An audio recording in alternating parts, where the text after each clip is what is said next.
Well, tonight, new revelations about the possible state of mind of the man accused of killing a Hot Springs police officer. Thank you for joining us. I'm Rolly Hoyt.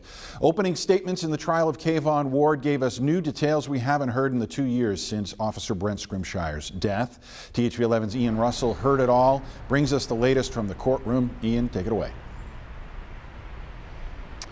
Hey, Rolly, yeah, a busy day and an emotional day in the courtroom here. A lot of witness testimony and a lot of evidence presented here on day one in the trial of Kayvon Ward. And opening statements happened just before 9 a.m. where the defense told the court that Ward was diagnosed with schizophrenia. His attorney said that doesn't excuse his actions, but it can offer, quote, insight. Also today, the state presented 22 witnesses. A lot of them were officers who responded to the scene here in Garland County back in March of 2020. Also testifying today, doctors who tended to Officer Brent Scrimshire, as well as people who lived close to where this happened and heard those gunshots. Now, probably the hardest one to hear was Richard Davis with the Hot Springs Police Department. He answered questions, choking back tears, and told the prosecution that he was Officer Scrimshire's best friend. Now, another emotional testimony came from Officer Anthony Larkin, who was with Officer Scrimshire at the time of the shooting.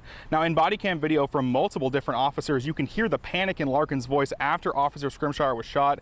Now, of course, still a lot of witnesses to call here, but defense attorney Bill James told me in passing he's expecting to call their witnesses starting Wednesday. Now, he says that may happen sooner as we get through some of these witnesses a little bit quicker. Now, regardless of when those witnesses or that evidence is presented, we'll be here in Garland County and in the courtroom bringing you the latest both on air and online at THV11.com. We're live in Hot Springs. Ian Russell, THV11 News.